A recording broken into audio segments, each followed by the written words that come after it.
आर्हत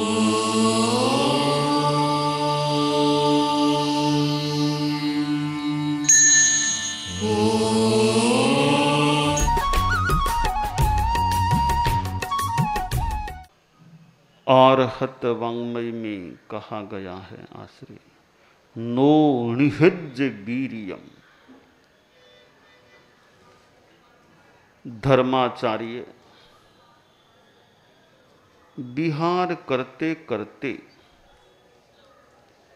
एक राजधानी में पधारे और शिष्य मंडली साथ में थी। 50 यानी 50-60 के आसपास साधु साध्वियां साथ में, और राजधानी की जनता में भी बड़ा श्रद्धा का भाव था कि धर्म गुरु जी आए हैं। उनको मानने वाले तो प्रसन्न थे ही, अन्य सामान्य जनता भी कि संत आए हैं, गुरु जी आए हैं, इस बात को लेकर अहोभाव का अनुभव कर रहे थे। राजा को भी सूचना मिली कि कोई ऐसे संत गुरु जी आए हैं, प्रवचन कथा भी करते हैं और धर्म का प्रचार करते हैं। राजा के मन में भी उत्सुकता उत्पन्न हुई कि मैं भी जाऊं, मिलूं, गुरुजी कैसे हैं, क्या उनका सिद्धांत है, क्या कार्यक्रम है, क्यों राजधानी में आए हैं। और संत आए हैं तो एक उपचार के रूप में राजकीय स्वागत सम्मान भी मैं कर दूं। मंत्री से कहा कि जानकारी करो, वो जो गुरुजी आए हैं उनका क्या समय रहता है, कब चलना चाहिए उनके पास, सारी व्यवस्था कर लो, 1-2 दिनों में ही हमें जाना है। मंत्री ने सारी सूचनाएं जानकारियां प्राप्त कर राजा को निवेदित कर दी कि यह उनकी समय सारणी है और आप पधारेंगे तो अच्छा रहेगा। तो कहा ठीक है, हम प्रोग्राम बनाओ। अगले दिन ही राजा का कार्यक्रम मंत्री ने सेट कर दिया। राजा मंत्री को साथ लेकर और अपने राजकुमारों को भी साथ लेकर जहां आचार्य जी, गुरु जी प्रवास कर रहे थे, नगर से बाहर वह स्थान था, वहां राजा गया।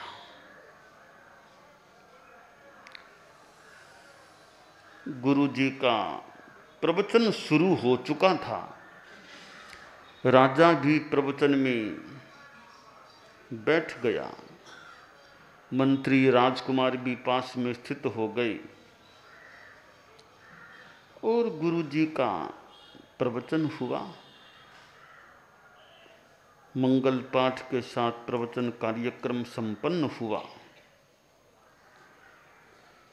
गुरु जी को जानकारी दी गई कि महाराज जो यहाँ के हैं वो भी दर्शन करने आए हुए हैं। प्रवचन तो सुन लिया, प्रायः उन्होंने थोड़े से लेट पहुँचे थे, प्रायः सुन लिया, अब आपके निकट से दर्शन करना चाहते हैं। आचार्य जी, गुरु जी जो थे, कहा ठीक है, कमरे में चल रहे हैं, वहाँ राजा जी से मिलना हो सकेगा। जो ही गुरु जी कमरे में प्रविष्ट हुए, विराजमान हुए, राजा को भी अंदर पहुंचने का निवेदन किया गया। राजा आया, गुरु जी को प्रणत होकर, नत सिर होकर वंदन किया और गुरु जी के सामने नीचे ही बैठने लगा।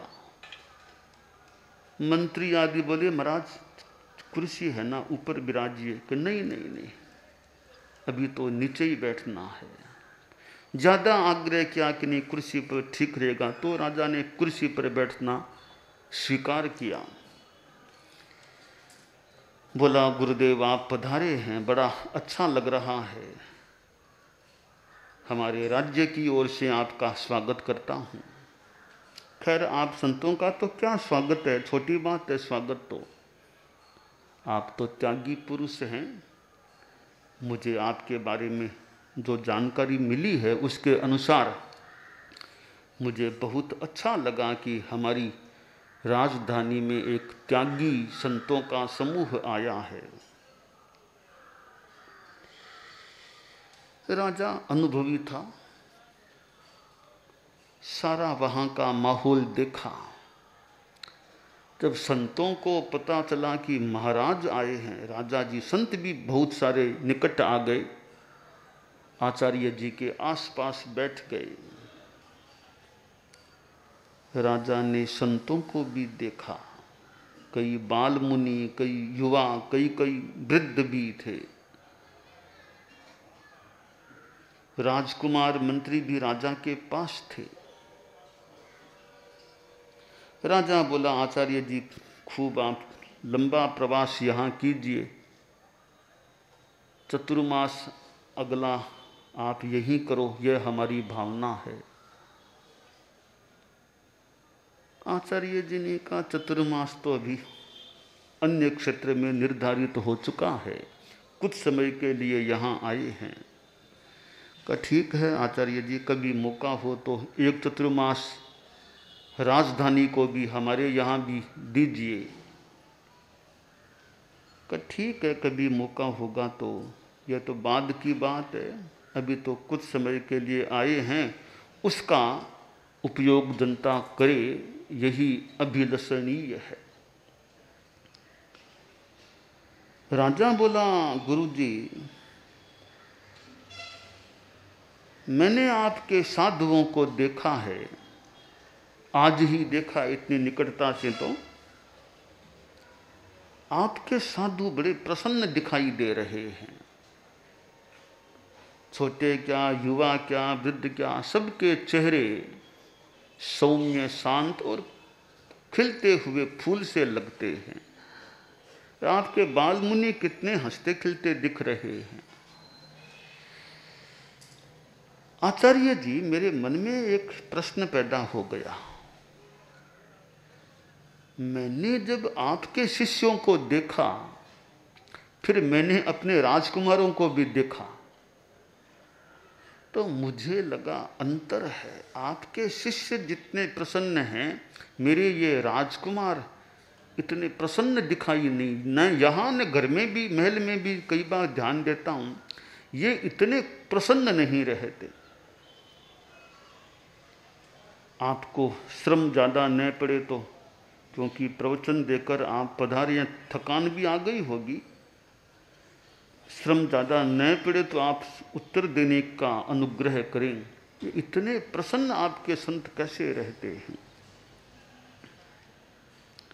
आचार्य जी ने कहा कि देखिए राजन, नो निहिज वीर्य, शक्ति का गोपन नहीं करना चाहिए। मेरे शिष्य ये साधु लोग हैं। पहली बात है, त्याग, संतोष, संयम का जीवन जीते हैं, वर्तमान में जीने वाले हैं। दूसरी बात है, शक्ति का सुंदर उपयोग करते हैं। आदमी के जीवन में शक्ति होती है, शक्ति की अपेक्षा भी रहती है, तो शक्ति का दुरुपयोग तो करना ही नहीं चाहिए, सदुपयोग करने का प्रयास करना चाहिए। परोपकाराय सताम विभूतयः। पेड़ हैं, वे खुद अपने फलों को नहीं खाते हैं, फलदार हैं, और फल तो पेड़ की मानो संतान है। पेड़ कभी अपने फल को खुद नहीं खाता, दूसरों को लुटाता है, दूसरे उसके फलों को खाते हैं। नदियां हैं, नदियों में पानी होता है, नदियां खुद पानी नहीं पीती, नदियां दूसरों को पानी पिलाती है, वितरित करती है, उपलब्ध कराती है। पेड़ स्वयं अपने फल नहीं खाता, नदियां स्वयं अपना पानी नहीं पीती। संत लोग हैं, महापुरुष अच्छे लोग हैं, परोपकाराय सताम विभूतयः है। संतों की, सज्जनों की विभूतियां परोपकार के लिए होती हैं। राजन, मेरे ये शिष्य जो संत हैं परोपकार परायण हैं। पर उपकार परायण फल पल पल भल उपदेश सुनावे। लोगों को उपदेश सुनाते हैं, प्रेरणा देते हैं, अपनी शक्ति का उपयोग परोपकार में करने वाले हैं। जो आदमी दूसरों का कल्याण करता है तो प्रसन्नता भी उसे फिर क्यों नहीं उपलब्ध होगी। स्वयं त्यागमय जीवन तो जी ही रहे हैं, वह भी बड़ा आधार है प्रसन्नता का। फिर परोपकार परायणता है, दूसरों को सुख देने वाला खुद सुखी बनता है, दूसरों को दुख देने वाला कभी खुद दुखी बन सकता है। तो इस हाथ से दो और इस हाथ से लो। हम दूसरों को सुख शांति चित्त समाधि देंगे, प्रतिफल के रूप में मानो हमें भी निर्जरा के साथ साथ वो शांति चित्त समाधि प्राप्त हो सकेगी।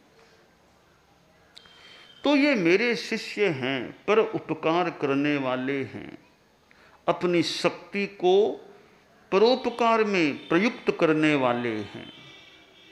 ये प्रसन्न क्यों नहीं रहेंगे? तुम्हारे राजकुमार हैं, उनके जीवन में इतना त्याग नहीं है, परोपकार के प्रति वो निष्ठा भी नहीं है, तो उनको वह आनंद कैसे मिले, वह परमानंद कैसे मिले, वह सदानंद कैसे मिले, वह आत्मानंद कैसे मिले जो सदानंद परमानंद सहजानंद आत्मानंद यह संतों को प्राप्त है, वो तो राजकुमारों को कैसे मिले। ये गृहस्थ हैं, ये आत्मस्थ हैं, इतना फर्क है। तो यह शक्ति का सदुपयोग करना। आदमी के भीतर शक्ति सोई हुई रहती है, वो शक्ति जितनी विकसित हो जाए, ऊर्जा का जितना संचार हो जाए, आदमी संकल्प करे मैं अपनी ऊर्जा का, शक्ति का दुरुपयोग नहीं करूंगा। दुर्जन आदमी होता है, उसके लिए कहा गया शक्ति परेशान परिपीडनाय। दुर्जन आदमी की शक्ति दूसरों को पीड़ित करने के लिए काम में आती है। सज्जन की शक्ति रक्षणाय, दूसरों की रक्षा में, सेवा में प्रयुक्त होती है। तो शक्ति का दुरुपयोग नहीं करना, अपनी शक्ति से दूसरों को कष्टापतित नहीं बनाना। शक्ति के उपयोग का लक्ष्य किसी को कष्ट देना नहीं, किसी को चित्त समाधि देना, शांति देना रहता है। और शक्ति को छिपाना नहीं। जितना हम अच्छा काम कर सकें, जितना शक्ति का उपयोग करना उचित हो, शक्ति का उपयोग करना चाहिए। स्वस्थ आदमी है अपने आप को बीमार दिखाने का प्रयास करे, स्वस्थ है पर काम करने की बात आती है तब मैं बीमार हूं, बीमार हूं, मैं बीमार हूं, मैं काम नहीं कर सकता। तो बीमार बीमार करता है, कहीं बीमार वास्तव में पड़ गए तो तुम बीमार नहीं स्वस्थ हो, फिर बीमारी का बहाना बनाते हो। ये बीमारी का बहाना कभी नहीं बनाना चाहिए। अगर तुम स्वस्थ हो फिर एक बहाना बीमारी का बना करके आराम से रहना चाहो, यह बढ़िया नहीं। अब बीमारी का क्या पता चले, कोई कह देगा मेरा तो पेट दुखता है। अब किसको पता चले पेट दुखता है, केवल ये बातें करता है पेट दुखने की। अब क्या पता चले पेट दुखता है, पर बना कह देगा पेट दुखता है मेरा, मैं काम नहीं कर सकता, सिर दुखता है काम नहीं कर सकता। तो झूठा यह बहाना आदमी को नहीं बनाना चाहिए। अपने शक्ति का उपयोग अच्छे रूप में आदमी को करना चाहिए। मेरे में शक्ति का विकास है या नहीं, या और कितना मेरा शक्ति का विकास हो सकता है। दुनिया में तन बल, धन बल, जन बल, मन बल, वचन बल, ये 5 शक्तियां। तन बल शरीर की शक्ति, धन बल गृहस्थों के पास धन की भी शक्ति हो सकती है, जन बल एक जनता के बहुमत का बल, बहुमत है तो सत्ता भी हाथ में आ सकती है। तो तन बल, धन बल, जन बल और मन बल, मनोबल हो, मन मजबूत हो। वचन बल, वचन में ऐसी शक्ति जो कह दिया लोग उसको मान लेंगे, स्वीकार कर लेते, आदि ये वचनता। ये 5 बल हैं। तो आदमी सोचे कि मेरे पास तन बल, शरीर मेरा स्वस्थ सक्षम है या नहीं। गृहस्थों के पास धन बल की भी बात भी, धन पास में है या नहीं। धन है तो लोग थोड़े निकट भी आते हैं, वो कुछ नहीं है तो फिर ठीक है, इनके पास खास बात नहीं है। तो गृहस्थ के लिए धन बल, जन बल, जनता का समर्थन, जनता का साथ कितना है, खुद का मनोबल मजबूत है या नहीं, वचन की शक्ति, वचन बताने की, बोलने की, भाषण की, बात को मनवाने की शक्ति है या नहीं। तो ये 5 बल हैं। 5 बलों का अपना अपना महत्व है और इन सब से कोई शक्ति है, वो है आत्मबल।